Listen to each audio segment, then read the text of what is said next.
श्रीमद् वाल्मीकि रामायण कांड 1 बालकांड अध्याय 8 राजा दशरथ का पुत्र के लिए अश्वमेध यज्ञ का प्रस्ताव और मंत्रियों तथा ब्राह्मणों द्वारा उनका अनुमोदन।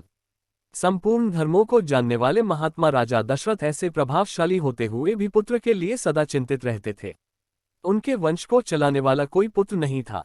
उसके लिए चिंता करते करते एक दिन उन महामनस्वी नरेश के मन में यह विचार हुआ कि मैं पुत्र प्राप्ति के लिए अश्वमेध यज्ञ का अनुष्ठान क्यों न करूं। अपने समस्त शुद्ध बुद्धि वाले मंत्रियों के साथ परामर्श पूर्वक यज्ञ करने का ही निश्चित विचार करके उन महातेजस्वी बुद्धिमान एवं धर्मात्मा राजा ने सुमंत से कहा, मंत्रिव, तुम मेरे समस्त गुरुजनों एवं पुरोहितों को यहाँ शीघ्र बुला ले आओ। तब शीघ्रतापूर्वक पराक्रम प्रकट करने वाले सुमंत तुरंत जाकर उन समस्त वेद विद्या के पारंगत मुनियों को वहां बुला लाए।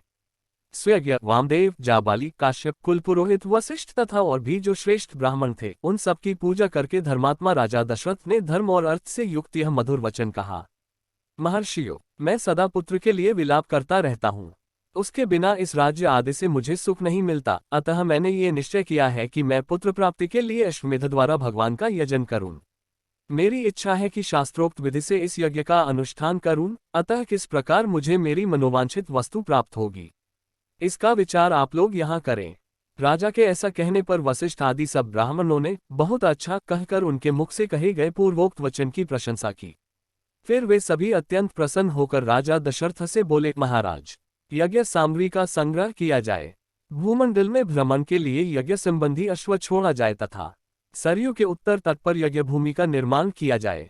तुम यज्ञ द्वारा सर्वथा अपनी इच्छा के अनुरूप पुत्र प्राप्त कर लोगे, क्योंकि पुत्र के लिए तुम्हारे हृदय में ऐसी धार्मिक बुद्धि का उदय हुआ है। ब्राह्मणों का ये कथन सुनकर राजा बहुत संतुष्ट हुए।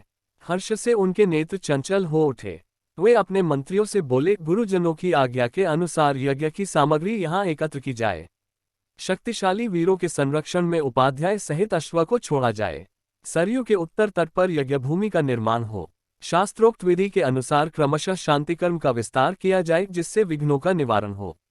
सभी राजा इसका संपादन कर सकते हैं। यदि इस श्रेष्ठ यज्ञ में कष्टप्रद अपराध बन जाने का भय न हो, परंतु ऐसा होना कठिन है, क्योंकि विद्वान ब्रह्मराक्षस यज्ञ में विघ्न डालने के लिए छिद्र ढूंढा करते हैं। विधिहीन यज्ञ का अनुष्ठान करने वाला यजमान तत्काल नष्ट हो जाता है। अतः मेरा ये यज्ञ जिस तरह विधिपूर्वक संपन्न हो सके, वैसा उपाय किया जाए। तुम सब लोग ऐसे साधन प्रस्तुत करने में समर्थ हो। राजा के द्वारा सम्मानित हुए समस्त मंत्री पूर्ववत उनके वचनों को सुनकर बोले, बहुत अच्छा, ऐसा ही होगा। इसी प्रकार वे सभी धर्मज्ञ ब्राह्मण भी नृपश्रेष्ठ दशरथ को बधाई देते हुए उनकी आज्ञा लेकर जैसे आए थे, वैसे ही फिर लौट गए। उन ब्राह्मणों को विदा करके राजा ने मंत्रियों से कहा, पुरोहितों के उपदेश के अनुसार इस यज्ञ को विधिवत पूर्ण करना चाहिए। वहां उपस्थित हुए मंत्रियों से ऐसा कहकर परम बुद्धिमान नृपश्रेष्ठ दशरथ उन्हें विदा करके अपने महल में चले गए। वहां जाकर नरेश ने अपनी प्यारी पत्नियों से कहा, देवियों, दीक्षा ग्रहण करो, मैं पुत्र के लिए यज्ञ करूंगा। उस मनोहर वचन से उन सुंदर कांति वाली रानियों के मुखकमल वसंत ऋतु में विकसित होने वाले पंखजों के समान खिल उठे और अत्यंत शोभा पाने लगे। जय श्री राम, जय श्री राम, जय श्री राम।